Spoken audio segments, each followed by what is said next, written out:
start rolling. All right, so I'm Chance, Titan Sports Academy. He has launched one of the most phenomenal travel ball, and not just travel sports academies in the entire country. Accountability, responsibility, attitude, effort, and integrity. Those are our 5 core principles and what we live by. So we hire by those, we fire by those.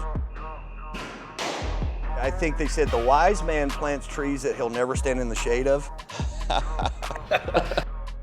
Welcome back to another episode of On the Subject. I'm your host, Michael Vilardo, co-founder and CEO of Subject.com, Subject.ai. You know where to find us. We are super excited about today's guest. This is our first live debate. You know, it'll be edited on the back end, but we're so excited. We have an incredibly special person.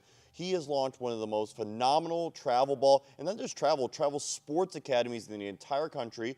We're in Kennesaw, Georgia today with the founder and CEO of Titan Sports Academy, Chance Beam. Thank you so much for the opportunity. We're so excited to have you on the show. Absolutely. Thank you. It's an honor for you guys to be here. I enjoy your content. We debate online, and I think people will probably see we have a lot more in common than we think. We have our own version of it, and hey, that's what makes the world go round. Completely agree. And what you've built here, you should be so proud of. And thank you. Obviously, I'm beyond impressed. I wish I played for this guy. The energy that he has when you walk in the room. If you have a young son or daughter, like, this is a place to be able to send your kids. The facility is top notch. Everything here is first class. And you have really a person who cares a lot about not only your professional development as a player, but also as a student, which I really appreciate. But before we dive into the meat of the episode, we want to really highlight everything you've accomplished in your career. It's so impressive what you've been able to do, and we want to really have an honest conversation. And so one thing we really want to start with is, what made you get into coaching? You know, you played Division II baseball. Sounds like you got your master's degree at University of Tennessee. I mean, you've really pursued a lot in your life. Tell us your story. So it's interesting. When I came through college, I always in my mind wanted to be a coach. I was like, all right, I'll be a college baseball coach. So I get out of undergraduate. I coach at North Greenville Division II school.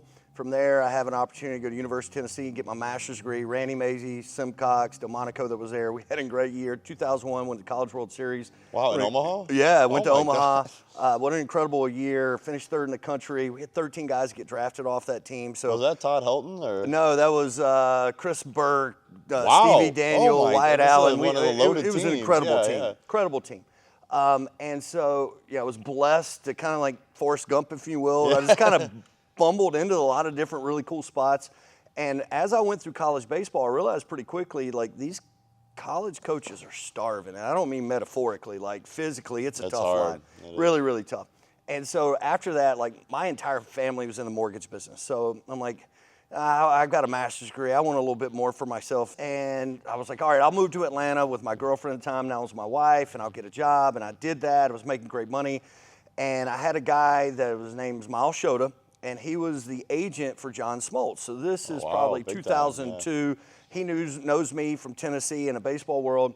And he's like, hey, I got this kids team over at East Cobb. Like, you want to come coach? And I literally vividly remember going, I don't want to coach kids baseball. Be careful. Never say never will I ever. Because never and always. Never always are bad things. So literally that was 2002, 2003. Fast forward 2026. I've been doing it for like 23 years, and it's literally taken on a life of its own. That's incredible. And so you started within the East Cobb program. Those of you new listeners in your East Cobb is very consistently considered probably the #1 travel ball organization in the world. When I was playing travel ball, they definitely were. And so they were the East Cobb Titans. Can you talk to us a little bit about when it transitioned from East Cobb Titans to Titan Sports Academy, or what was that process like? So it was scary, I can tell you that. So in 2003, like I said, we were part of East Cobb Titans. So from 2003 to 2013, I was part of the East Cobb brand, and I realized at 2009, I'd broken off from the mortgage business and was doing baseball full-time, and I own East Cobb Baseball Academy over there. And I realized, like, if I want to do this long term, I got to really kind of own something my own. And it wasn't, I carried the flag there for 10 years, loved my time there, but it was time for me to kind of move on. And so I had 9 teams when I was over at East Cobb. So we broke off from East Cobb 2013 and formed Titan Sports Academy with those first 9 teams. And now we're roughly at 30. And like I said, it's been, again, feel like kind of Forrest Gump. I've had all these things that have kind of happened, and I've had some incredible players and incredible people that have been around me that have kind of allowed us to make that happen. So it's been a great journey. Yeah, we have a mutual connection if he's listening out there. Nate Mikolas, he was drafted 3rd round by the Yankees, played on the East Cobb Titans for Coach here. We played on the Reds Pro Scout team in the Midwest. Grew up about 25 minutes apart from each other. Great guy. And obviously, if there's details you can't go into, don't feel any pressure. But curious, like, how do you leave an organization? Were they upset with you? How were you able to take 9 teams with you? How did you, because this is great business advice too for any listeners out there, how do you navigate a situation like that? So I think the scenario was, and looking back, my dad gave me advice, and he said, don't leave bitter. He's like, that's their choice if they want to be bitter, but you don't leave bitter. So around that time when we left, social media obviously wasn't what it was today. No, not yet, yeah. And so, but I knew that social media, and I had to get in front of this, and it had to be my voice, not. Yeah. And so I wrote an open letter to the board of directors. I did like online. You probably can find them still on YouTube. Facebook? Oh, YouTube. It was like okay, YouTube. Great. And it was like my first couple videos of just like, thank you so much for the opportunity. We're going to break off. And I think the reason why I was able to get the 9 teams to move over was because I was so involved with all of those teams individually. But I knew that if I left East Cobb, I had to have a facility. Certainly didn't have this place, and so I had found a spot, and it just so happened to be the right time, and that there was a spot that was available. It was roughly about 18,000 square feet, and I remember borrowing, and stealing to try to get turf, and then we had this big wall mural. It's a little bit like this, but it was much bigger. I knew that I had to have that showstopper when you walked in, and it said, "We are Titans" on the back wall, and I can remember that time around it, like, going, man, this has got to work. I hope this works. I hope this works. And I think it's to a testament of all the people out there, business owners, entrepreneurs. Like, there's certain times you've got to bet on yourself. And you've got to make an educated bet. And you've got to do everything that you can to mitigate the circumstances. But at the end of the day, you got to jump. And so I jumped, and thank goodness it worked out. How many square feet is this facility? So this facility is 16,000 square feet upstairs and downstairs. It's a lot more usable square footage. It's huge. So it's a 90 by 90 building, 8,100 square feet up and down. And then we have outdoor cages, 3 cages, which is about another 4,500 square feet. And then we obviously have our outdoor field. It's beautiful. No, it's a great place to train. Tell us a little bit about some of the people that influence your coaching philosophy. Like, who do you look up to as a coach? I think that's such a loaded question. I think we learn a lot from the coaches that didn't do a good job, and you kind of in your back of your mind like, all right, I'll never do it. Like, when I get a chance, I'll never do that. Yeah, you can learn a lot from people you don't like, too. And I think that you kind of, in my mind, those kind of are cemented in. But, like, I think you start to look at people. Let's just take Nick Saban, for example. He's one of my inspirations. I mean, anybody that's in athletics looks up and they're in awe to him. And the people that are not in athletics don't understand what he did for as long as he did. Such a good coach. But I would also say the thing that when you look at great coaches, baseball, softball, football, in any sport, or just successful people, take sport out of it, they are attention to detail like no other. And the problem is that people always want to aspire to be these people, but they aren't willing to do what it takes. No. And that attention to detail, and you don't get days off. You don't and there's no such thing as balance, right? No work-life balance. Yeah, there's no work-life balance. You are 100. You're going to have parts of your life that you are completely imbalanced. And and so looking back at coaches that I've had Bill Wilhelm. He was a legendary old coach from Clemson. He's even before your time. He was before Leggett. That was at Clemson, and Ron Polk. I know these guys are like ancient. They're like the godfathers of college baseball. I was lucky enough as a teenager, for example, Ron Polk gave a coaches seminar in Rock Hill, South Carolina, at Winthrop University. I played against them. Before, and so I was 16, and so this would have been like 1992. Nice. I drive to the coaches clinic, and it's like in December. I'm the only kid there. I have like a notepad, and I'm like taking notes or whatever, and everybody's kind of looking at me like, what does this kid do? I was a little different. And I can remember he had his the baseball Bible that he had. So I bought a copy of that, and he signed it. And so I was lucky enough to be around some guys like that all right, success leaves clues, and let's do what they do, and that attention to detail. And so they had a huge impact on me, and they'll never know. And so, but it's been a cool journey, learning from those, and kind of as you come across some things that don't go so well, let's not do that. Yep, get better every day. Yeah. And what about your family? You talked about your dad, giving you advice, being in the mortgage business. How does your family influence how you help shape young minds? So my parents were divorced when I was really young, and my mother, it's a different age. Like, women today, professional opportunities are abound. And she worked, if there's anything she did, she was just a workaholic. And I think I truly get my work ethic from her. My dad was a good man. He was in law enforcement.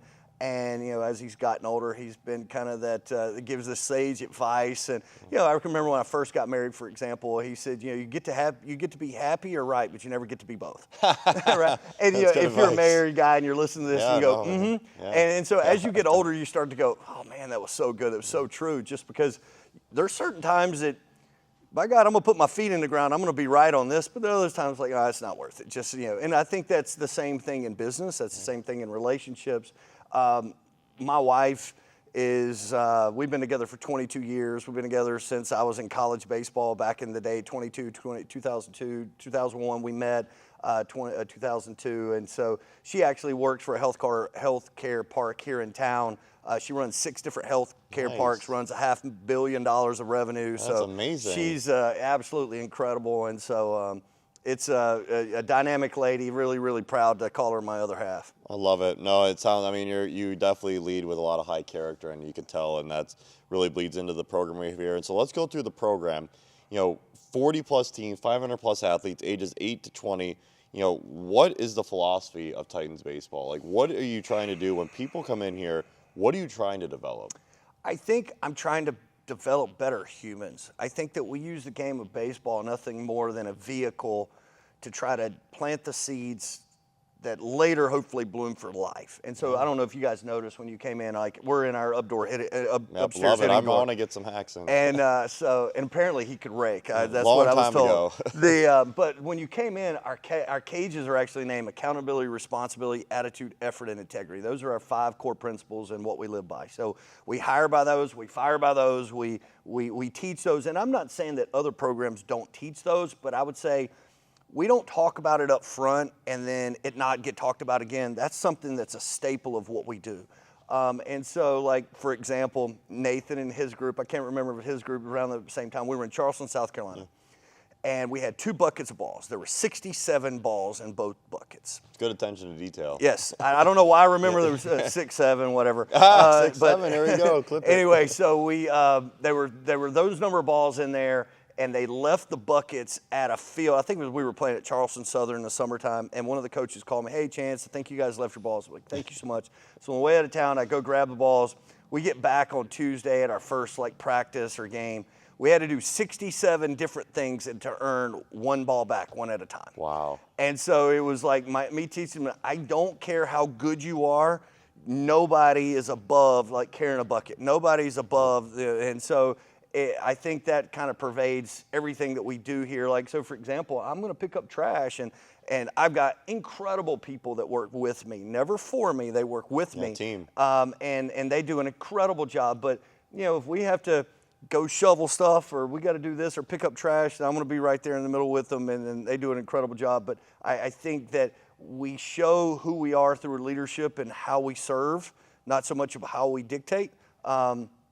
But no, so as an organization, those are our 4 5 mantra, and everything is revolved right back around that. No, I appreciate it. I love how many mantras you have around. I even look at this one over here: fear, false evidence appearing real. There's just so much confidence around here. You can tell there's a lot of culture. Why do you think development is potentially more important than exposure in the long run? Because you're going to spend the rest of your life being in your own skin. You're going to spend the next 6, maybe 6, if 7 years, if you're lucky, after high school playing baseball. Yeah, no, I completely agree. And so I think they said the wise man plants trees that he'll never stand in the shade of. And so I love that. I'd look at this place and go, so the funny story about all of our I wish that I came up with these. I'm not that smart. I love them, though. It's great. You walk around the building and you're reminded constantly, you're here for a purpose. Exactly. And I think, so before I have this place, I think we as owners and entrepreneurs, you have these kind of visions, and you call it self-fulfilling prophecies and manifestations, whatever you want to call it. But prior to being here, I had this thing, we were going to have blue walls. And why are they blue? Our colors are royal and orange. But you can see a baseball when it's white, elephant, but it's every color has a thing. But if you remember, who is it? It's the sandwich place. They're freaky fast. Jimmy John's? Jimmy John's. Jimmy John's has the quotes on the wall. And so I would love to go to Jimmy John's, and I would find myself eating there, and I would read the quotes of man, if I ever have my own place, I got to have these signs up. And so one of them is Jimmy Valvano that's over there, and he's downstairs, and it was the 86,500. And I don't have a whole lot of, I'm not a tattoo guy, but I have that tattoo, and it was, the number of seconds in the day, and it was a reminder. Oh, wow, that's what it stands for? for? And so how many is it? 86,400, whatever it is. Hey, that's how many seconds in a day. Go get something done. That's right. And so it was a constant reminder for me to invest my time, don't spend my time. Because if it's spent, it's done. But if you invest it now, you can compound it. Whether that works in finance, business, or whatever. I mean, it's the only irrecoverable asset. It's time. You can't get it back. And so the signs mean a lot to me, but hopefully it's, again, that perpetual just subliminally you're beating it into kids' heads. They don't realize it. They're reading it just by, oh, okay, what is that? What's false evidence appearing real? What does that even mean, right? That don't be afraid of anything. There's another one now that says, it's a sign, and it says opportunity, and it says nowhere together. Now, you can read it as opportunity nowhere, or you can read it as opportunity now here. And so, again, there's all these little things that we just kind of, I'm a big fan or a huge proponent of like motivation, inspirational quotes, and then people go, well, like, why do we need to do that every day? We take a shower every day. Yeah. Right? Because you need to clean up. Yep, well, you need to clean up your mind. So that's kind of one of the reasons why we do it. So what has changed the most for you after working with hundreds of families? What perspective of yours has changed the most? I think one of the things that's changed the most is they talk about kids changing. I don't know if kids have changed so much as we as a society have changed. And I think that people lose sight of how long a year is and how much can be done in a year. They grossly underestimate what a year is. When we start talking about athletes, we like to look at our high school guys and say that we're a college preparatory program. They grossly underestimate what it means to play at the college level, baseball or softball. It's hard. And it's so hard, and it's gotten nothing but harder and harder and harder. The average age of Power 4 Division I schools are like 22, 22 and a half. Really? Yeah. For baseball? For baseball. It's that nuts. Is insane. Like 3 years ago, I talked to Western Carolina. Yeah. I played against them with Purdue in Cullowhee, North Carolina. Oh, yeah, Cullowhee. And I got stories Good about that place. But talk about being cold in February or March. It's but freezing, they were saying, this is 2-3 years ago, their average age was 21 years old at Western Carolina. And that's not like a power, they do a great job. They have a nice program, but every, it's gotten older and older and older. So you're just talking about a 17-year-old athlete, you're competing against 21-year-olds. That's so hard, wow. And the travel baseball world is competitive, but parents don't grossly underestimate how physical college and softball and baseball are. So hard. And so I think, the biggest things that change there are probably the horizon of where they're trying to get to. That doesn't mean it was easier before. It was much more of when you got there, coaches had more patience with you. Yep. Now there's no patience. None because of transfer portal. And because of the transfer portal. And so I think that's probably the thing that's probably changed the most, which in turn has to change our parents and the players and their understanding of what an acceptable workload is. And so I would say that's probably the biggest change. Yeah, you love him or hate him. Elon always talks about that. He's like, if you work 100 hours a week instead of 40, you'll get what someone does in a year done in 4 months. Yeah. And I think that's always an interesting approach, and I think the more work you put in, I always recommend to kids like hit as much as possible. You got to love the cages. It's a great place to hit every day, and be able to truncate your learning. So I think that's really great. It's funny. I actually wrote a book. It's like Pathway to the Diamond, and we did an analysis because with our doors, you can get door access. So we've had door access from 2017 to today. I looked at the top 10% of people that came in our doors that were not coaches, that were players.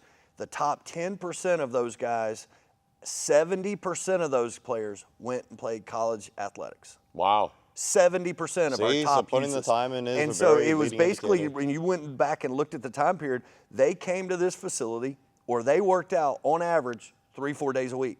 And so the average, if you look at like college athletics, high school baseball players, they say like it's 7% going to play college athletics. Wow. 7, it's not a lot, 7%. When you're talking about Division I, you're talking about 1%. 1%, right, yeah. And so if you look at that, 70% of this cross-section of people went on to play college baseball. Or what was the secret? They worked more than everybody They put in else. the work. Yeah, they just work more. You get better. You get the repetition. You get the ground balls in here, the swings. The only way to learn to hit is you got to hit. You got to hit. You got to hit. I say hit every day. I mean, even if you're tired one day, just go take 20, 30 swings and work on something really minute. But you're the better coach than me for baseball, so we'll listen to this guy. But now we're going to get into the meat. We're going to get into some of the fun discussion. This guy has sent literally hundreds of players to colleges, hundreds of players to the pros. So he is an expert in the field. We have someone coming from a different perspective with me. I did live it. I will say I did live it. I did play D1. So it was, I'm not, and I always promote to the fans too, it's not what you have to live off the rest of your life. That's right. I'm more proud of my degree. But let's go through the discussion. So there's a few things we want to go through. First, low academic D1 versus high academic D3. I know we've had a couple commentary about this. So my take is this. I want to hear your rebuttal, of course. And again, we don't have to disagree. This isn't Stephen A. Smith, Skip Bayless. We don't have to disagree, but let's do it respectfully. I've been trying to push to people that, you know, for instance, Western Carolina, which is a great baseball program, and don't want to pick on them right now. I believe you'd be better going playing at Emory than Western Carolina for your life. Like because I'm picking on an Atlanta school right now. Emory is an amazing academic school. It's D3. Like, how can we not agree with that? I'm going to give you the political answer. Maybe. And so here's what not taking a side. No, and so here's what I would say. It depends on the player. So I had a conversation with you earlier about my daughter. Yes. She's playing college softball right now. Which is amazing. She's at Lipscomb University. We're fans now of Lipscomb. And she wants to do pre-med. Yep. And one of the comments I said is, I want her to take the next 4 years of her college to leverage to the next 40 years. So 100%. She had an opportunity to go to University of North Carolina or go to Lipscomb. Yep. We looked at it as a family and said, all right, we could save the money for college. She's doing very, very well. They're taking care of her at Lipscomb. Or I could go to North Carolina, a nicer degree, and now we're going to have to pay money. Now when you get out, you're now going to have to go to medical school. Now you're going to have more more bills and student loans and those kind of things. We as a family said it was better for her to go to, say, Lipscomb. She'd be able to get her degree, be able to do pre-med. They're going to allow her the flexibility to do those labs where at an ACC school, they're probably going to punt them down the road. She's going to have to stay an extra year. When you're playing sports, they kind of dictate your you start to say, when I start to get inside the rosters, and so that's where people go, oh, yeah, you can do that here. But when I look at your roster, how many pre-med majors do you actually have on? Very none. None. None. Engineering and pre-med, they hardly ever allow. And for her in that scenario, it was about the right fit of her being able to play right away, be able to get her degree, save the money that we've set aside for college to now be able to pay for her medical school. I've had kids that leveraged, a kid went to private school here, and he was, now this is probably in the early 2000s, he was like 84 to 86. Today, that wouldn't even get you a college sniff, but it was probably in, we'll call it 2006, 2008 timeframe. He ends up going to Penn. Oh, nice. Let's go. And the reason why he went to Penn was obviously incredible academic school. Went to a private school here in Atlanta, but his grades alone, he could not get into Penn. No, he was a very good student. Helped, So he ends up going to Penn his freshman year. He gets a 3.0. He applies to the business school, getting in. He took the game of baseball and parlayed it into a Wharton School of Business Education. Amazing. Changed his life. Not everybody can do that. So when I talk about that particular player, and I think maybe where we disagree. No, we're getting close here. I think this is good. I saw, let me push back on that. Sure. One, love your perspective. I think there's something really important. We should dive into this now, is the financial piece. Because that is super important. One, not everyone comes from money. We want to make sure we're super empathetic to that. Most of the students, for instance, we serve at Subject don't come from money, and we're really proud of being able to help them have the best life possible. So let's assume you don't come from money for this discussion. Because if you come from money, it doesn't really matter. You could go to any school. So you don't come from money. If you know for sure you're going to go to graduate school, I'm very aligned with your perspective. Because if you know, hey, I'm going to graduate school, usually, like for instance, we have someone at our company who went to Seattle U, which is a solid school, but then he went to Wharton for his MBA. Nobody asked him where he went. He always, I went to Wharton. Yeah. If you go to graduate school, your graduate school pretty much carries your undergraduate, unless your undergraduate is phenomenal. Mm-hmm. The question is, though, what if, whether it's your daughter or someone, what if they don't go to graduate school? What if they change their mind? Yeah. I think the thing you got to keep in mind is that everybody has so many different trajectories. What we look as, hey, I want the very best for my kid and those kind of things. 100%, always. Not everybody's going to have that same trajectory. So, for example, if I come from a place that don't have money, I would say, hey, and you think that you want to play college baseball, the best opportunities right now would be go to junior college. And I agree with this. I'm not here to argue this. So I went from junior college to Penn. I'm a huge proponent of junior college because similar to the graduate program, when you go to junior college, no one cares where you went to junior college or where you graduate. That's right. Okay. So like if you go play 1 year of junior college and then you go to I would suggest someone go junior college and then go to an elite academic school versus rushing to, I made it D1 and then you're stuck there. Now, obviously, transfer makes it a little bit easier movement. But, again, to go back to the original question, you know, a school like Emory, a school like MIT, a school like WashU St. Louis, why aren't more travel ball programs pushing those programs above the, and I don't know if you do, by the way, to be clear, but like a lot of travel programs are like, I want to tout, I had this many kids go D1, but isn't it better to have them go to a good D3 academically? I don't disagree with you, but the problem with, say, MIT in particular, you have a better chance of getting struck by lightning twice to go to MIT. It's hard, no. Because, one, academically, you're off the chart. Yeah. Athletically, you obviously still have to be very, very good. And then the last part of this, you've got to be able to afford it. Now, MIT, and they obviously have a lot of financial aids and those kind of things. But to the normal kid, that's out of reach. But this is where I'd push back on the finances too, and I think we're in a pretty good place here. But like, I believe vehemently that at MIT, now there's a very, very high bar. I'm talking about a few schools in the country, but at MIT, it's worth taking on the debt for, in my opinion. The question is like okay, it is a lot more expensive now. Let's say you have to take $300K in debt, and then you end up with interest paying $500K total back. Let's just say that. If you can't make $500,000 more in your career with MIT degree, then you shouldn't even go to college, in my opinion. Here's what I would say. I think that for the specific person that can go to MIT, all right, that's an educated bet. That's certainly a well-conceived educated bet. To the normal person, for all of us, I got free lunch when I was in I came from nothing when I was really, really young. Yeah, free and reduced lunch, that's a real program. And so I look at it, and so going like to the normal everyday guy is you're going to, I went to St. Andrews College. It was a stupid Which we have great respect for, by the way, and we want to make it clear. Yes. It does show, like, every college you pursue, we want you doing amazing. The thing that, not to cut you off, apologies, is to push on is, if you're on free and reduced lunch, wouldn't you probably get a lot of financial aid at MIT? Maybe. And here's what I would say. I don't disagree with you, but I think the perception of a lot of people, and I deal with a lot of people in this world, there are a lot of people have no idea what that is. And then the other part of it is I think a lot of people almost feel guilty. Yeah. And so, and there's so many, everybody's a very, very unique situation. I went from a scenario when I was really young, reduced lunch. Me, my mother, and my sister all slept in the same room. Wow. When I was in kindergarten, I thought we were camping out. How did I know? She couldn't afford to heat the whole place. Yeah. And that's not to say, woe is me, I had such a terrible childhood, but I enjoyed my childhood. I thought it was great. But my point, and then by the time I was in high school, she had worked her tail off and done incredibly well. So I saw two different, totally polarized dichotomies as a kid. But I still have that place where not everybody can afford it, not everybody has the means, not everybody even understands the process. So when you start talking about college and financial aid and athletic assistance and all these, parents are lost. They have no clue. And so there's tons of opportunities out there for parents to what you're talking about. Many of them have they have no idea where to even start. Well, and that's why I think it's on us as leaders. You're a great leader. What I'm trying to do with subject and everything is to help people understand. Like when I was growing up, I didn't know what Penn was. Everyone knows what Harvard and Yale was. Didn't know what Penn was.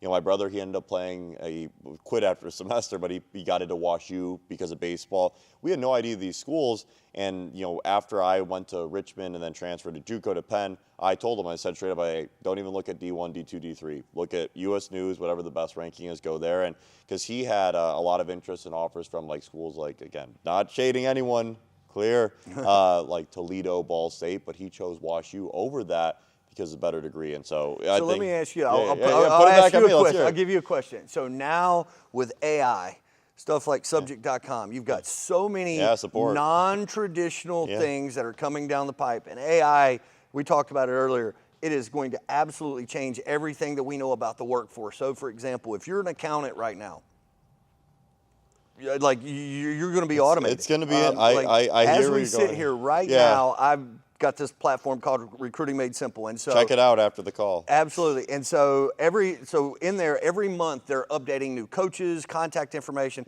AI, as we speak right now, is updating my database. Yeah, the agents. And it has an agent, and it's doing it. And then normally I would have had to like pay somebody to do that because there's like 300 changes in just the last month. So how does this AI world that we're going into change your perception of like education and what that means? So for one, subject is this why we're clearly focused on secondary education. I have no interest in doing higher ed because I think it's a very messy space. I think everyone needs a baseline of education, and why we're so proud of what we do with middle school and high school.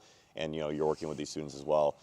I believe firmly that what our stance is top 100 U.S. news or trade school. Now it's very simplified. Everything I do is simplified because it makes it easier for people to understand the lesson. I think that it's getting more and more important that you go to a top school because it's all about the network. It's not, to your point, it's not about what you're learning in class every day. We talk about it very openly. Like, we don't believe your college GPA is that important. Now, if you go to grad school, yes, it is more important. But it's more so about who you are with and can they get you a job, or can their family get you a job, the network, or trade school, which we think is a huge opportunity now as well. HVAC, plumbing, welding, construction, these jobs are going to be the future. And they're not going anywhere. Exactly. They're going to be huge. They're huge, yes. That's the future. So we're really encouraging of that. And so that's why I'm such a big proponent of the MITs of the world. I think that they're actually even more valuable today, whereas some of the lesser schools, they're not as valuable as they were. Think about it, in this 1960s and 70s, it was a less competitive world. And so getting a bachelor's degree was more of a differentiator then. Today, getting a random bachelor's degree might not differentiate you as much as you would think. And so our proponent is like, go to an elite school. And elite school doesn't even mean you need to go to MIT. School, the University of Georgia here, incredible school, one of the best public schools in the country. Go to school that's reputable like that, or we think the trades are awesome. And so a lot of opportunity there. I like that you pinned it back on me. I got to go back to you now. Yeah. So this one, travel ball versus high school baseball. I think we're in agreement here, but there's a little bit of discourse online on a couple posts. So let's hear your take, and I'll dive in. I mean, and also we just interviewed the Duke coach about this too. Yeah, so I think, to your point, like about education, high school baseball has changed dramatically over the last 15, 20 years. I would tell you that I still think the experience of high school baseball is vital to the player and their development. 100% agree here. We're in agreement. Yes. Yeah. And so, I think, so for example, I take my older daughter, younger daughter, and kids that go through this. Playing on a high school team and, say, quote unquote, being one of the better players is a great experience for that player. So fun. Because they realize it doesn't matter what I do, I'm still part of a team. I can't do it all. Yep. So now when she's in college as a freshman, I actually literally had this conversation with her this weekend and go, can't do it all. You can't do it all. You can't do it all. And so learning that lesson in high school, now we're talking about something that you wouldn't think correlates, but it does. The other thing that I would tell you from a recruiting process that been very blessed to help a lot of players, your experience of playing high school baseball is one that you can never get back. It's kind of like going to your high school prom. The other part I would also say is your high school coach probably knows you better than anybody in that high school building. Agreed. They see you every day at school. Yeah, they're a teacher usually too. You're as a teacher capacity. They see you throughout the season, throughout every day at practice. With travel ball, we play on weekends. We have a couple practices. I see them more in games than that travel. You don't, especially at the high school level, you don't practice that much for travel ball. Yeah, so I'm going to see them more in games than their high school coach will see them in games, but they're going to see them more consistently because of your practices and that January to May time frame that they're going to be able to see them every day. So I think it's changed a lot. Is it as vital as it once was? No. One place I think we do agree, no college coach is going to see you in high school. Yeah, and that's what, because one, we're calling this guy out right now, Coach Beatty. You took the debate. This guy's a champion. Coach Beatty took it and then flaked, so way to go not doing that. I never once said, I even said in the video, high school baseball is the best summer of my life. It is literally the peak, and I have a decently successful life right now. I was playing with my brother. He was a sophomore. I was a senior. Best memories ever. We had six. Really cool. We were in Northern Illinois, small school. 6 kids in my grade went D1. That's we had a very good program. Yeah. I loved it more than anything. Just saying, and I tore it up. I didn't get any offers from high school baseball. I wish that was not the case. Yeah. I wish travel ball is where you get the looks. We just went to this great podcast, Coach Mascara at Duke, and we asked him, and by no means were we baiting him or trying to influence him. We're like, hey, how do you get recruited to Duke? He said, straight up, it's travel ball and showcases. It's just the nature of the beast. It's travel. You should 100% play high school. I want to make it clear on the record. Yeah. Nobody said don't play high school. It's just not where you're going to get scouted. No, and that doesn't mean that that's a bad thing. But to my point of it is when I talk to college coaches on behalf of my players, it is immediately let me talk to the high school coach because it's not it's a good about back channel reference. It's going to be that back channel reference of talk to me about his character, talk to me about his parents, talk to me about his. They know more about the town. They know more about the context of the person. Let's face it, college baseball coaches are great evaluators, or they wouldn't be there. One of your things we talk about, video and social media is massive right now.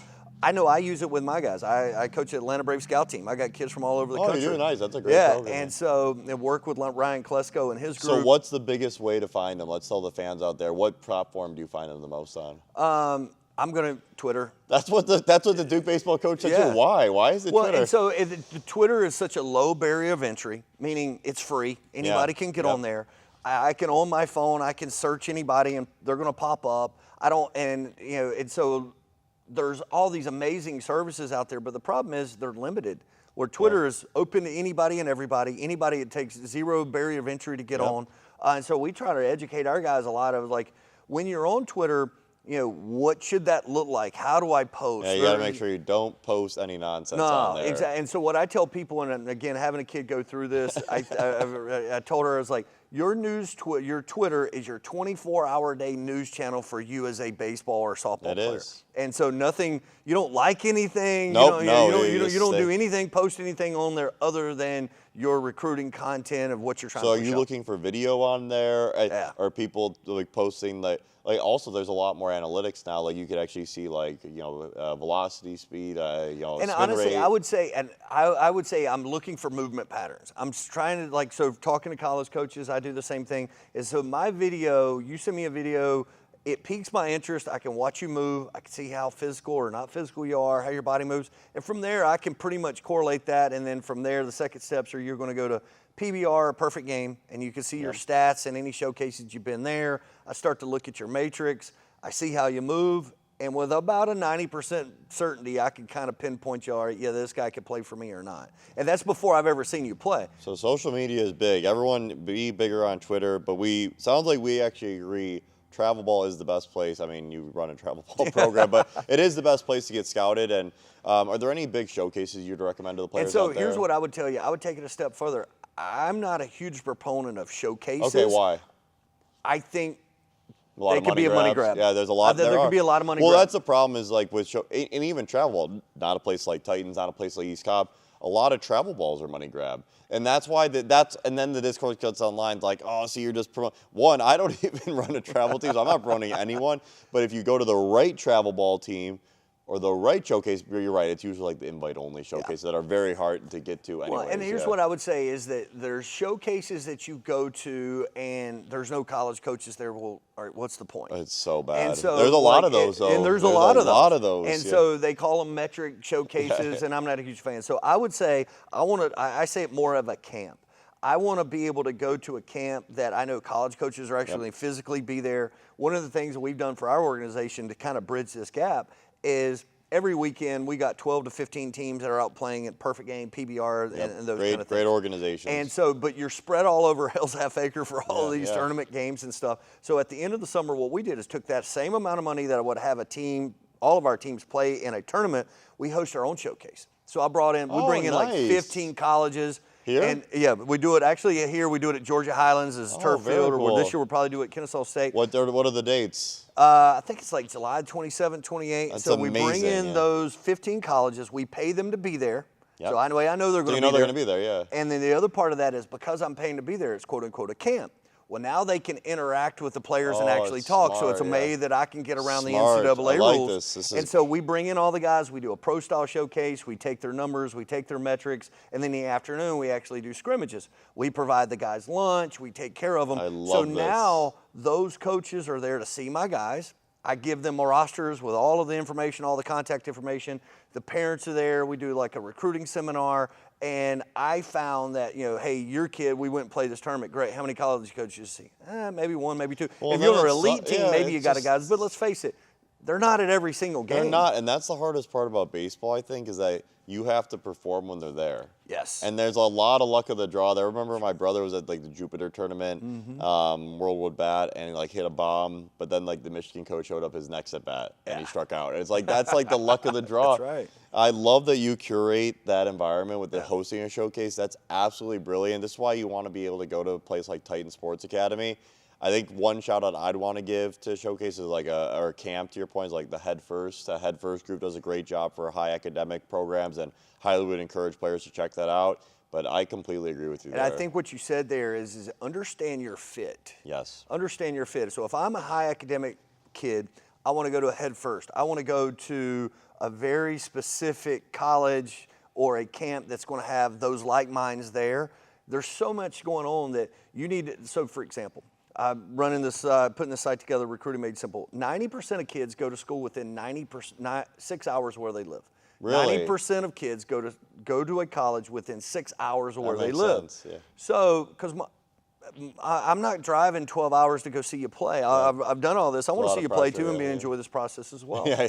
So, right? And so, selfishly, and then so you start to look at, if you're in Georgia, you want to, mid-major D2 in Oklahoma? Probably not. Probably not. There's so many opportunities within 6 hours. So understand that when you go through the process. So that's kind of why our system allows. Lipscomb 6 hours away? What's that? Is Lipscomb 6 hours away? 4 hours. Wow, it's that close? Yeah. Nashville's 4 hours that's from here. That's a good drive. Wow, that's a good location. Wow, and that's so amazing. With Recruiting Made Simple, you can make it 2 hours. You can make it 30 minutes. Nice. You So can make can it actually change the You radius. can change That's cool. it to I like nationwide, that. but it starts to get into like your academic. So for example, I may be a great fit for this school athletically, but academically, I could be a terrible fit because my GPA, SAT, and those scores are low. And so people always think, oh, I want to lean in the academics. Well, if you're not an academic kid, well, now you're going to struggle there. You may be able to play there, but now you're going to be. And so one of the things I had one of my players tell me, Georgia Tech.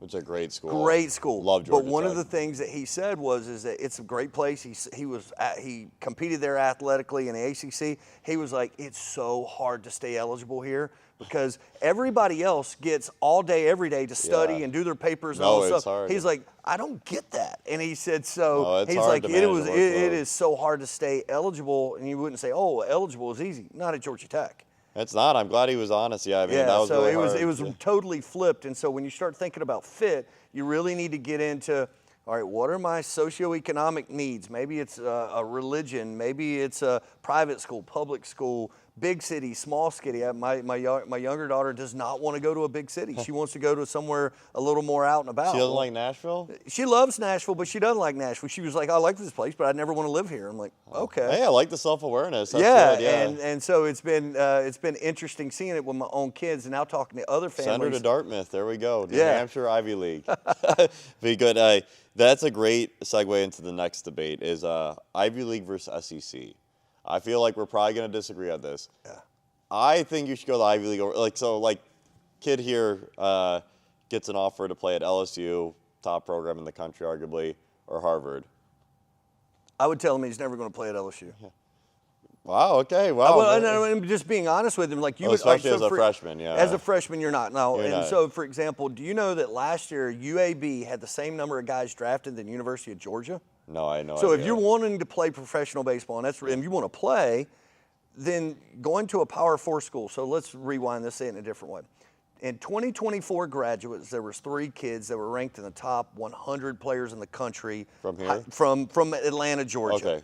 In high school. In high school, there were 2024 top 100 players in the country. Okay. All 3 of them went to Georgia. They were from the state of Georgia. Oh, really? That's a great program. Between 3 of them, as their freshman year, in the spring of 2025, which was last year, they had 24 at-bats between the 3 of them.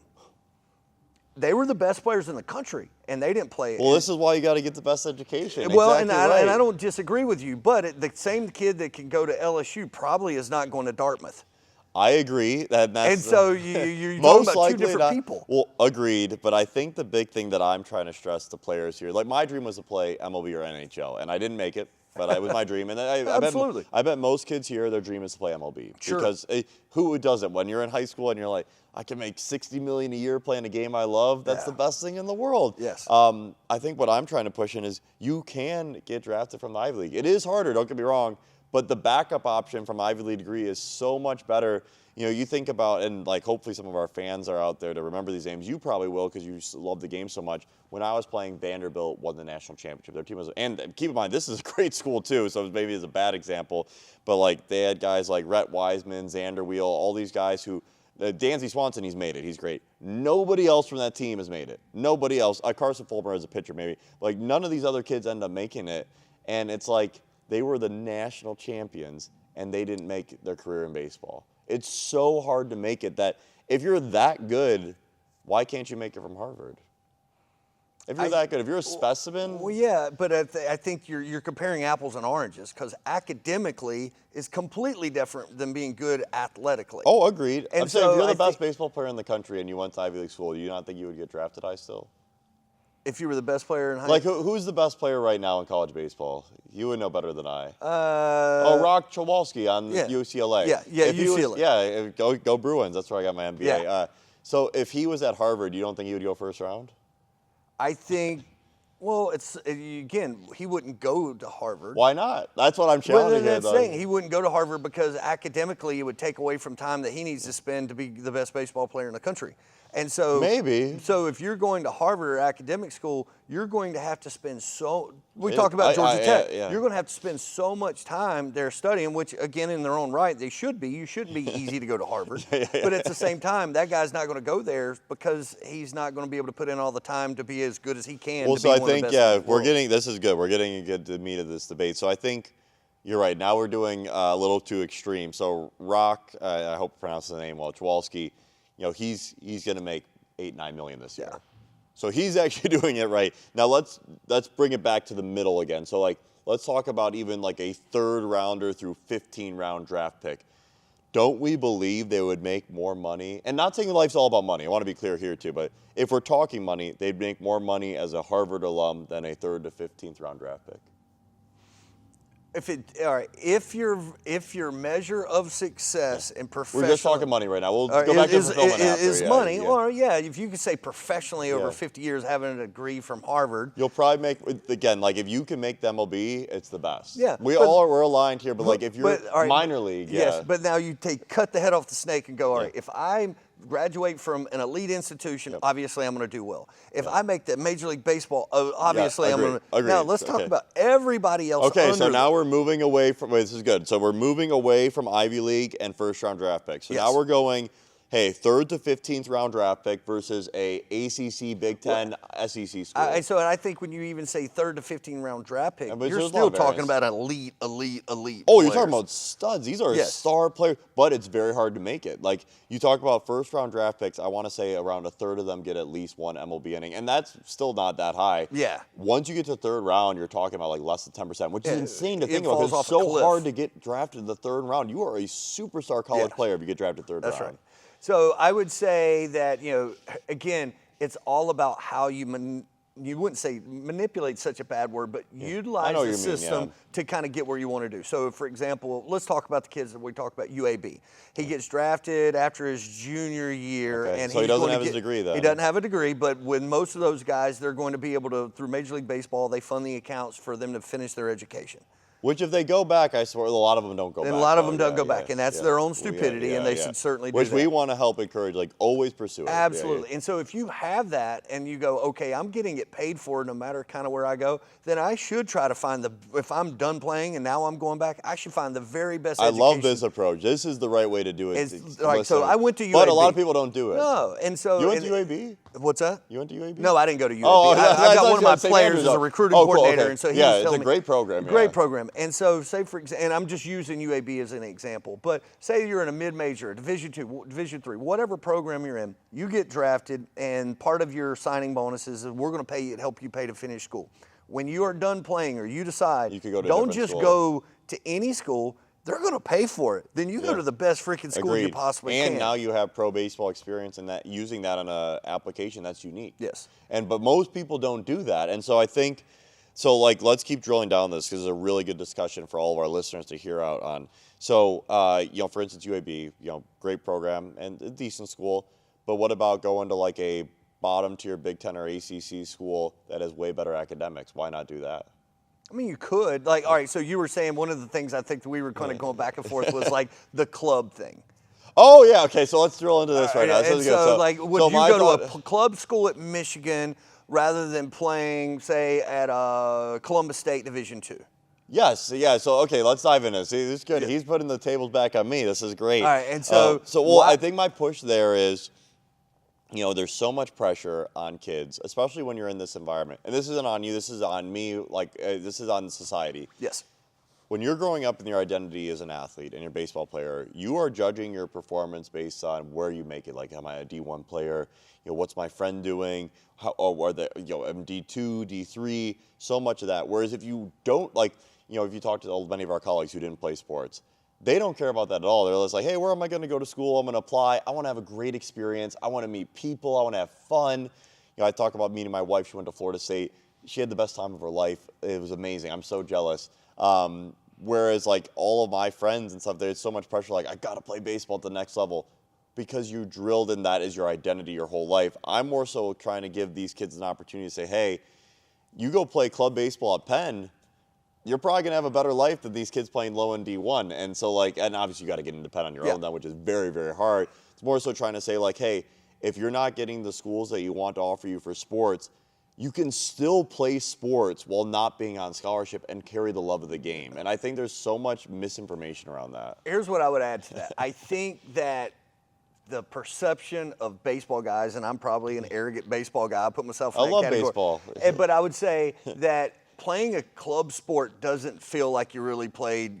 Agree, but why does that matter? And not that it does matter, but so for example, the guy that goes to say Columbus State, he maybe he can't afford to go to Michigan and play the club. No, it's where expensive. He can go to Columbus State and he can get it paid for. He can get some academic money. He can get some athletic money. Maybe he gets need money. It allows him an opportunity to continue his career and get an education where if it was based on just his own merit academically, he may not have those same opportunities. Well, then it's better than, then that's the difference. So if he doesn't have the academic opportunity, then I agree. But if he does have the academic opportunity to go to Michigan, like I always say, and I talk about this even when we're selling subject, because premium product, we charge a fair amount, we believe, and we deliver incredible value. Would you send your kid to McDonald's every day because it's cheaper, or are you going to get him a Chipotle bowl every once in a while? I say you're going to invest in your kids because you want them to have a good life. You shouldn't just pick the school based on what's the cheapest. Of course, finances play a huge part. I can't stress enough. It is a factor, but it shouldn't be the only factor. No, it's certainly not the only factor. And again, that's when we talk about fit. You look at athletic fit, you look at academic fit, you look at financial fit, you look at all socioeconomics, whether that's public, private. There's so many anomalies. And so I've been so blessed. We've had over 1,200 kids go play college professional baseball. Unbelievable. Huge credit and to so you. I tell people, I never once got anybody signed. Everybody got themselves signed. So when people are going through the process, they expect me to, hey, just tell me what to do. Like, no, that's not my job. I'm going to ask you questions because each family has this own unique journey through this. Because what you feel is important for your son and what I feel completely different. So, for example, you see a lot of guys that do sign, and maybe they go to Auburn, or maybe they go to this school. And I'm like, dude, you're never going to play. That's not my place to throw shade at them. But is it a problem, though, if they don't play, they're getting a better degree? Yes, and exactly. That is their decision. What they deem as important, I don't have to deem as important. Agreed. Like, so, for example, my kids would not be happy going to a place and never feeling like they have an opportunity to contribute. I was the same. That's why I left Richmond. I was not going to play. I hated it. But I think you're right, you would be miserable. But like, how do we better educate them that it's not the end all be all? No, it's certainly not. And I'm not saying I'm probably wrong. Because I was like, I got to play. I'm not playing as a freshman. I'm out of here. Yeah, exactly. And so I would say I'm maybe wrong in that. Or maybe, to your point, the right decision is to maybe go down the road of making a better academic fit, or somewhere that's going to allow me to network better. Not to say that's wrong. It's unique circumstances to that individual, their family, their finances, and what's available to them. This is great. So do you think, though, 20 years from now, again, if you are a coach, if you are running a program, 100% this matters. I want to say random construction work on the street, random white-collar work at a law firm in Atlanta right now, do they really care if you played 20 years from now versus your degree? No, and I would argue 20 years from now, they care less what your degree is. Somewhat. Well, they're going to be more concerned of, like, what did you do from those 20 years? I agree. Your first job after college, second job, probably where you got your degree matters. I agree, but what if you went to Harvard? 20 years from now? It might fly away. So the question there, is it about the degree or is it about the network people?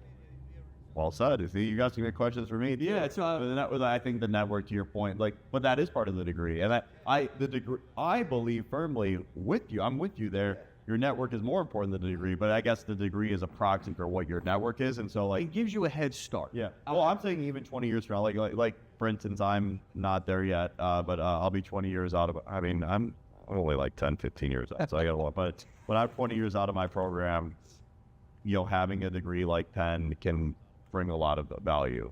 Sir, and so Because I the would, network be like, hey, like you're Penn alum, blah, blah, blah, like all this stuff. And so like, that's, I think our push is like, hey, if you, and I agree, it's probably not every school, but I do believe, again, we believe top 100 schools of value. Yeah. no, I believe it's a value, certainly. But I would say 20 years after my degree, it's more about what I've done and how I've leveraged relationships. If I'm a great networker, I went to a Division II school. I'm pretty good network. 100%. You can be successful even as a high school dropout. I just want to make it clear, like if you're a successful person, you're going to make it. You're obviously super successful. I think it's just your degree gives you more of a likelihood. Like, Harvard versus West Carolina. Your Harvard grad will have a much higher likelihood of being successful. Doesn't mean you can't be successful in Western Carolina. So I think we're in agreement there. What about the D2 or NAIA? So yeah, I think the D2. Should you ever go D2 or NAIA? All right, so I think I would put D2, NAIA, Division III all in the same bucket. Yeah, and today versus that one, because like I know like sometimes I think it gets thing where it's like, oh, he's calling out my you grew up. I grew up in a different time. I'm saying today. And so I would say today, Division II, Division III, NAIA are all kind of in the same bucket, and you're going, are they good? Are they bad? It depends. And would you say though a D3 school better academics over a D3? And so when you say that, so D3 schools here, you got obviously Emory. Emory's amazing. Amazing, right? Yeah. And there are some incredible D3 schools. MIT, that's where you should go. Yeah. But on the other side, there's also some D3 schools in the South that are I agree with you there, and I think that's where a lot of my content gets taken out of context. Yes. Like, not every D3 school is good either. No. It's more it's more to say there are some really good D3 schools. MIT, Emory, NYU, U Chicago, which happen to be D3. And I'm saying those are better than going D1, D2, etc. because they're such good academically. Again, back to you're going to say fit. Oh, it's so hard it's about the fit. It's so hard because we're making generalizations that aren't fair generalizations because my younger daughter, for example, we're in Georgia. She couldn't get into Emory. You don't know yet. What if she's like the best softball player and they want to like? But then they don't care because they're Emory, right? Yeah. Well, right? But like I think about that. Like there's a kid I know who, ACT, SAT for the fans out there. I took the ACT. There was a colleague that I know who got a 21 in his ACT. Remember, it's not a 36. It's not phenomenal. And went to Yale. Yeah. Because they got him in. Because that's the thing. That's why I'm like, sports can be a tool to get you into these schools that you have no business going into. And it's insane the power of sport. Like Yale, I remember when I went on my visit there, I don't know the number exactly, but they said like it was like 500 or 600 kids who had perfect SAT scores who got denied that year. Yeah. And it's like you're getting in with the 21. That's like so special. And that's special circumstances. Again, if I hand you $1 million, what can you do with $1 million? You give $1 million to somebody that don't know how to handle money, I agree. Blow it. Yeah. So I could have a Yale degree, but if I don't know how to leverage it, then it was a way. It was. I agree. I could have a degree from Alcoa, which is don't even know where that is. Yeah, it's in Georgia, and who is it? Tusculum College, DHL. We had a kid from my team who got drafted out of high school from Cherry Grove who played at Tusculum. He went to Houston, and because back then too, don't transfer D1 to D2. That's play right away. That's right. And so like at Tusculum, the guy, one of the biggest donors at Tusculum, went to was a founder of DHL. Wow. Okay. All right, so all right, he used the Tusculum education to obviously be successful. I love that. I agree with you, and like I talk about even at our company, a lot of our most successful people, in Grand Canyon University, Loyola Marymount, and really solid schools, but they're not schools that you'd be writing home about like top 50 in the country, but they're great character people and they work super hard. Absolutely. So we see a big impact there. I have one baseball debate piece for you. The swing as hard as possible. Coaches only care about bombs. You didn't like that? Oh, I didn't like that. I don't like that. All right, and so here's Are you a small ball guy? Are you want to kid? No. I think the problem is no bunting. No. I like bunting. I like again, much like education and finding school, it's about figuring out what are you the best at. Yeah. So, for example, if I'm a guy that hits bombs, okay, I expect you to hit bombs. But if I tell the guy, one of the things in the baseball world over the last 5-7 years with metrics and all coming out as launch angle, launch angle. Yeah, that's a lot of strikeouts and bob. Yes. And so the problem with that scenario is that you have guys that are currently in the big leagues that if they tried to hit with that same intent when they were 15 or 16 years, they would completely fail.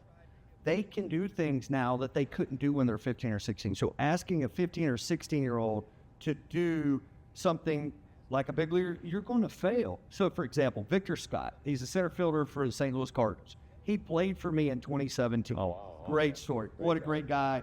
He's persevered.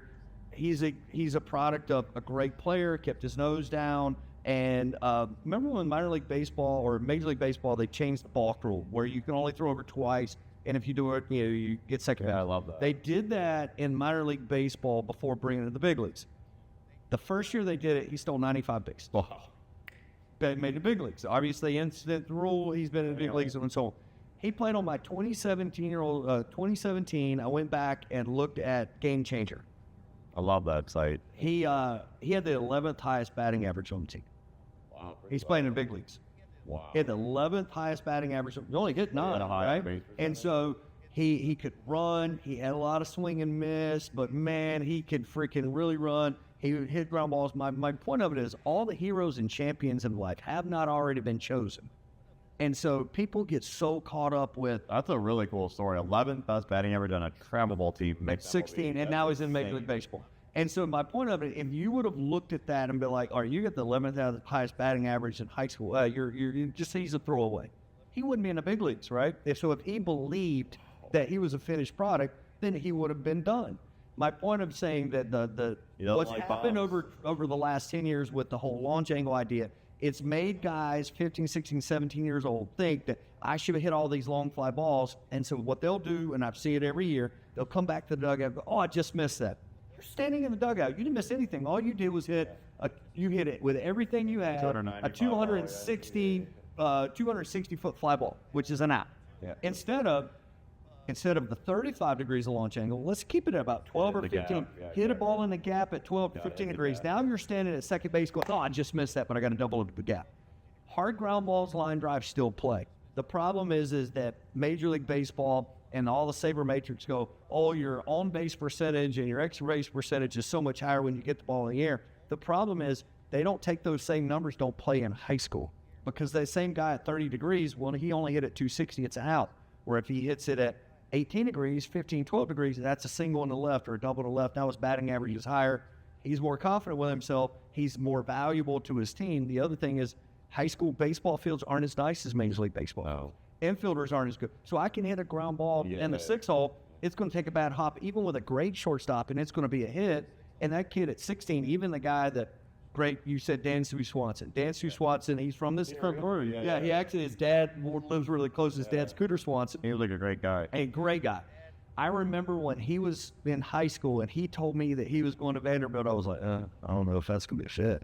Guy ends up being a first overall pick, right? He made himself an incredible player. Dan Sue Swanson, when he was 16 years old, I hit a ball in a 6-hole. He couldn't go on 6-hole, pick it, put a foot in the ground, and throw that guy out at first. Wow. You can't. So we have these ideas as to what Major League Baseball players could do. And now you bring them back to when these same guys that are currently in the big leagues, they couldn't do that when they were 15 or 16 either. So the whole launch angle, hit all home runs, it's kind of came down into high school in the travel ball ranks, but I think it's made players worse. Yeah. No, I like it's a fair perspective, and I wish you were my coach. I would have got a lot better coaching. Okay, so let's go into some fit and long-term thinking, more out of the debate question. Awesome stuff. Love the back and forth. Let's talk about how do we protect families from making the wrong decisions? How can we make them better? So, why any offer isn't success? Like, why families should not get overly excited about some random offer? Like, how do you coach them through that? Well, and I think you talk about the fit thing. Like the fit thing's huge. I think that the problem that parents, they get sucked into any offer being as they're enamored is they don't do the homework before they take the first offer. This happens a lot. They don't have the what is that? They don't have the family meeting where you sit down, we break bread, and we don't get up until we've made a decision, kind of thing.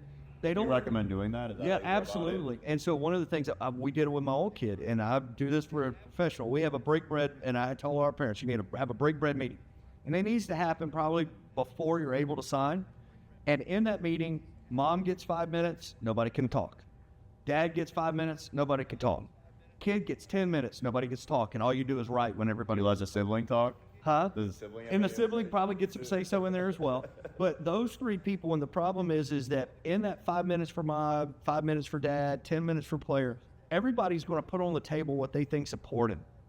And that, like, so mom's going to say, you know, hey, I want you to go to school, but I want to go see you play. Dad, yeah, I want to see you play. Or, you know, dad, like, for example, I have daughters, and so I didn't think that my older daughter was going to do well in a place that she couldn't be able to play early. So that was like, I'm an expert. And what parents don't do is they don't understand you're an expert in your kid.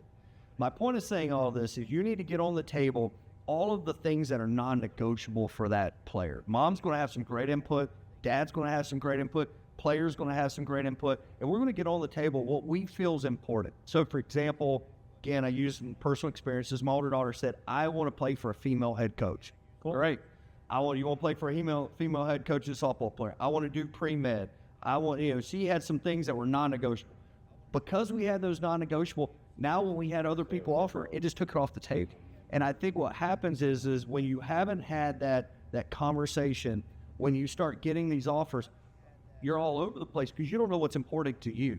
And it doesn't give you a buy box to understand what's important to you to really be able to navigate the waters. That was well done. I love the breaking bread meeting. That's a great suggestion. I hope our listeners take that away. How do you think beyond the 4 years of the college decision, how do you help your families really make sure they're not chasing the wrong opportunity? And I think you start to kind of go as like, all right, what do you want?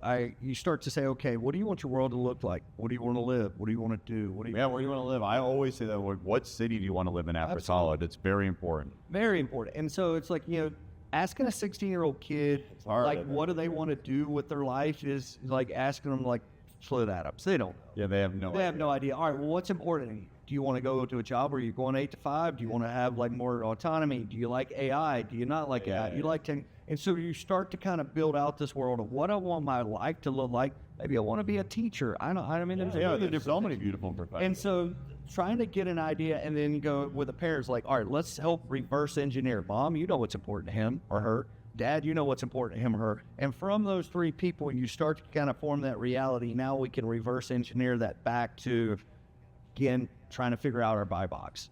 And I think when I start to look out at 15 or 20 years, we don't know what it's going to look like, but we certainly have some ideas.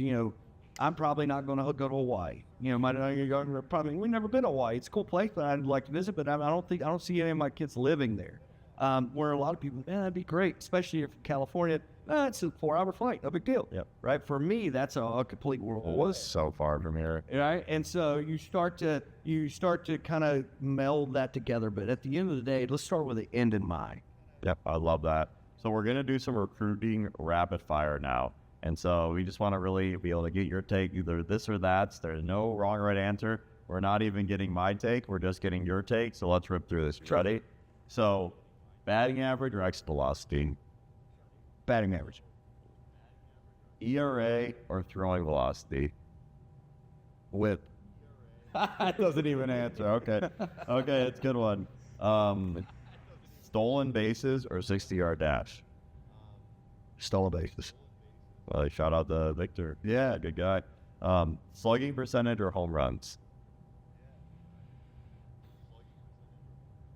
Slugging percentage. Okay. That was the athletic portion of the this or that. Now we're going to go into the academic portion of this or that. You ready? ACT, SAT, or GPA? GPA. Showcases or tournaments? Tournaments. Emails or DMs?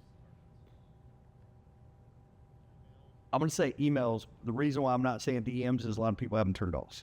That's fair. Twitter. Everyone get on Twitter. AP classes or 3-sport athlete?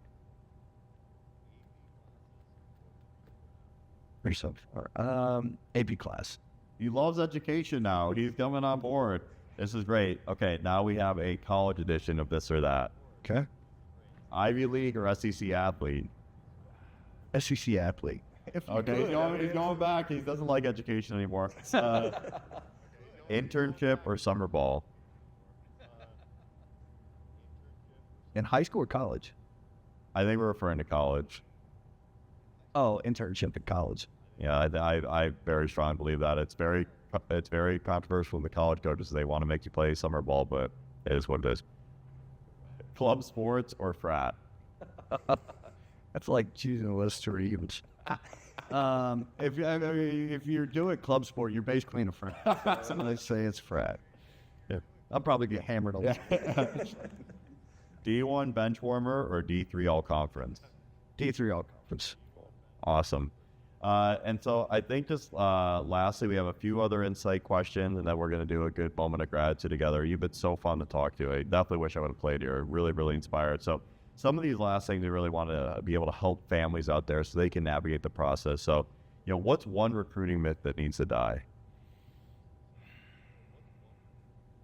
If I'm good, they'll find me. Completely agree. Thank you. I literally have a post right now on TikTok where people keep saying that it's the high school baseball. Like, oh, if you're good, they're going to come find you. No, you know how many high school baseball players there are out there?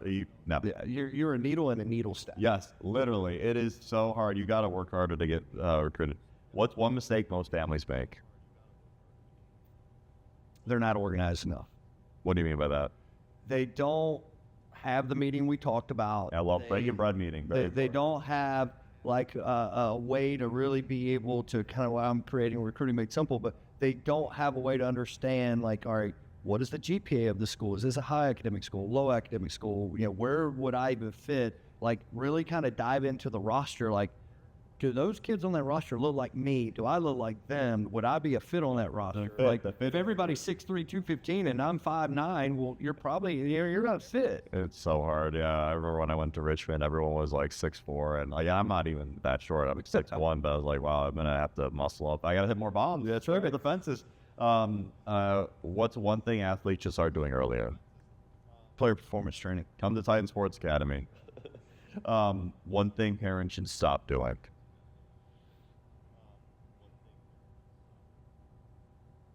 Stop saying it's his decision. Because I think there's so many times they just go like, oh, well, it's little Johnny's decision on where he plays with travel. He wants to play with his friends. And as the adult, we need the adult in the room that can be the adult and be like, all right, what is a value proposition that we're receiving, either playing from this travel team, going to this school, going to private or public education, like all of those things. It's your household, your kid.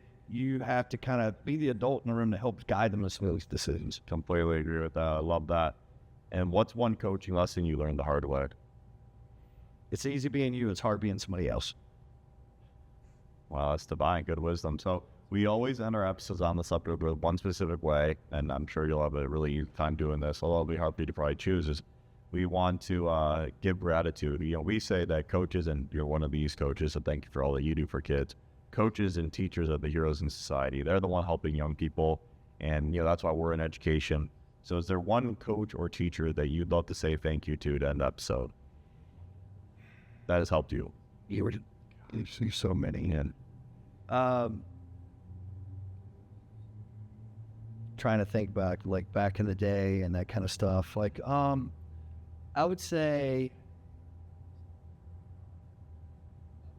a guy named Gary Swanson. He was my coach at St. Andrews School. So super small school, not even there anymore. Thank you, Gary Swanson. And he made me grow up really, really hard on us. Man, the stories I could tell, it was his nut job. And a lot of the things you learn, they don't do that as a leader. But I would also say, man, he made me grow up, learn accountability, really understand what accountability, responsibility, what it was. And he really melded us to team. Some of those guys, teammates that I have in college, there's been some of my best friends for life. A guy named Todd Locklear, he's over all of collegiate endorsement with Under Armour, from Maryland. And again, small school. Beautiful, I love it. Yeah, it's out in the middle of nowhere. They actually closed the school last year. It's like Laurinburg, North Carolina. The facilities were terrible. However, the coach, he made us grow up. And really, it was tough. It was really, really tough. But looking back, it was exactly what I needed in that point in time in my life. I love that. See, that's the power of coaching. That's the power of education, power of teaching. And thank you so much for your time today. Another incredible episode on the subject. And please comment, like, subscribe, find us, especially on YouTube and Spotify. We're really trying to push our content. And thank you again for a great episode. This was so beautiful. And this is why it's all about, is helping young people become the best version of themselves. Thank you so much, Coach. Perfect. Absolutely. Thanks, man.